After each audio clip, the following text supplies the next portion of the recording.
साधना समूह के bureau head सपना चारण ने ग्रेटर नोएडा में यूपी इंटरनेशनल ट्रेड शो को लेकर उत्तर प्रदेश के कैबिनेट मंत्री नंद गोपाल गुप्ता नंदी से बातचीत की है। इस दौरान उन्होंने क्या कुछ कहा, आइए सुनाते हैं आपको।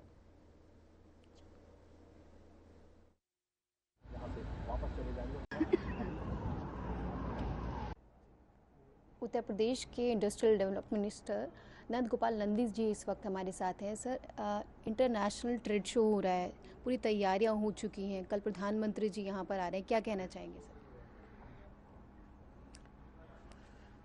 आदरणीय प्रधानमंत्री जी कल इंटरनेशनल ट्रेड शो का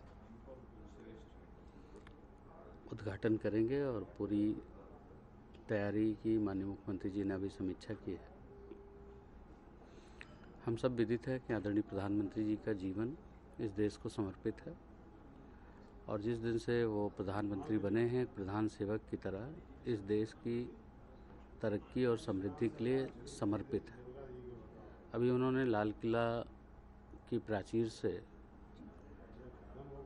जो जीएसटी की बात उन्होंने की थी, घोषणा की थी, 22 सितंबर को उन्होंने उसे लागू किया और पूरा देश इसका उत्सव मना रहा है। निश्चित रूप से जो गांव के हमारे हुनरमंद हैं, वन डिस्ट्रिक्ट वन प्रोडक्ट, छोटी छोटी चीज़ें बनाते हैं, उनको एक वैश्विक मंच मिल रहा है। 2023 में हुआ, उससे भी अच्छा 2024 में हुआ। अब प्रधानमंत्री जी आ रहे हैं, 2025 में और बड़ा होने की उम्मीद है और बड़ा होगा, इस बात का भरोसा और विश्वास है। क्योंकि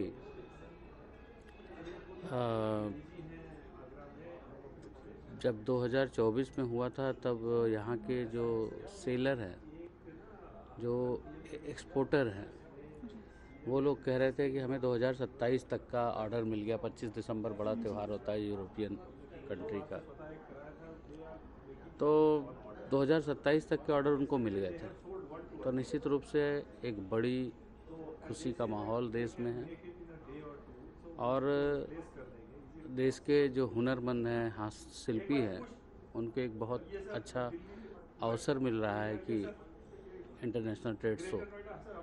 पहले यही उत्तर प्रदेश में सैफई महोत्सव में पैसे बर्बाद किए जाते थे, नाच गाने में पैसे बर्बाद किए जाते थे, नोटों की मालाएं पहनी जाती थी, जनता की गाढ़ी कमाई से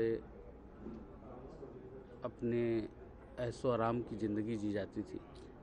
आज उत्तर प्रदेश पिछले 8 सालों में आदरणीय प्रधानमंत्री जी के कुशल मार्गदर्शन में, माननीय मुख्यमंत्री जी के नेतृत्व में ऐसी छलांग लगाई है। पहले की सरकारों का टारगेट ये नहीं था कि अच्छी सड़कें हों, अच्छी कनेक्टिविटी हो, अच्छा इंफ्रास्ट्रक्चर हो। आज Uttar Pradesh 16 domestic 5 international airport वाला देश का पहला राज्य है। आज उत्तर प्रदेश में 4 लाख किलोमीटर सड़क का नेटवर्क है। आज उत्तर प्रदेश एक्सप्रेसवे प्रदेश के रूप में पूरे देश में जाना जाता है।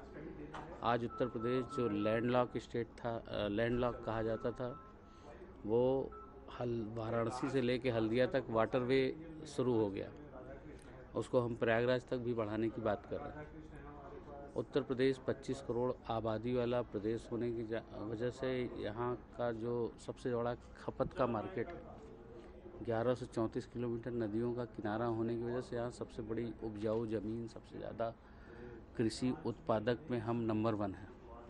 तो निश्चित रूप से आज देश की, दुनिया की बड़ी मल्टीनेशनल कंपनियां, देश के बड़े उद्योग घराने, मैं कह सकता हूं भारत में, देश दुनिया में भारत सबसे अच्छा डेस्टिनेशन है इंडस्ट्री लगाने के लिए। तो भारत में सबसे अच्छा डेस्टिनेशन उत्तर प्रदेश है इंडस्ट्री लगाने के लिए। आज पैसे की बर्बादी नहीं होती, बर्थडे नहीं मनाए जाते, सैफई में उत्सव नहीं होता, अमेठी में उत्सव नहीं होता। आज Uttar Pradesh international trade show के माध्यम से जाना जा रहा है। आज उत्तर प्रदेश इंडस्ट्रियल डेवलपमेंट के मामले में जाना जा रहा है। आज उत्तर प्रदेश इन्वेस्टर समिट के मामले में जाना जा रहा है। आज Uttar Pradesh ground breaking ceremony के मामले में जाना जा रहा है। तो निश्चित रूप से मैं कह सकता हूँ ये सब कुछ उत्तर प्रदेश के ट्रेडमार्क बन चुके हैं। मैं माननीय प्रधानमंत्री जी के प्रति बहुत आभार प्रकट करता हूँ कि उन्होंने अपना कीमती समय दिया इस इंटरनेशनल ट्रेड शो को उद्घाटन करने के लिए।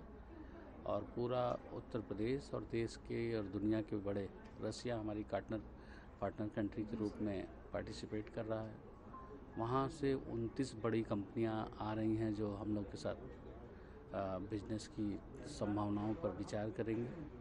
निश्चित रूप से ये इंटरनेशनल ट्रेड शो एक इतिहास रचेगा जो 23 और 24 में जो हुआ है उससे भी ज़्यादा इसमें हमें सफलता मिलेगी। सर बस एक सवाल और मैं आपसे पूछना चाहूँगी, अगर जैसे कि अभी आपने कहा कि इंटरनेशनल लेवल पर भारत की पहचान बन चुकी है, लोग इंडस्ट्रीज़ के लिए भारत में आते हैं, और अगर बात करें ख़ास तौर पर उत्तर प्रदेश की, तो उत्तर प्रदेश को लोग चुनते हैं, तो इस पर आप क्या कहना चाहेंगे स्पेसिफिकली? उत्तर प्रदेश कितना सामर्थ्यवान है इन 8 सालों में दिखाई पड़ा।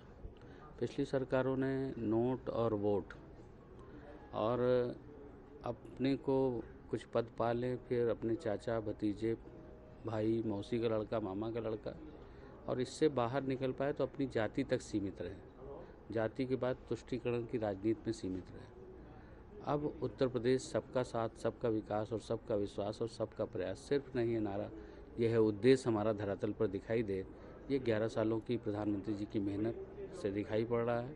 उत्तर प्रदेश में माननीय मुख्यमंत्री जी ने 8 सालों में जो काम किया है उससे वो दिखाई पड़ रहा है। इसलिए देश दुनिया की कंपनियां भारत में और उत्तर प्रदेश में आकर के खासतौर से उत्तर प्रदेश में इंडस्ट्री लगाने के लिए, इन्वेस्टमेंट करने के लिए आतुर दिखाई पड़ रही हैं और कर भी रही हैं।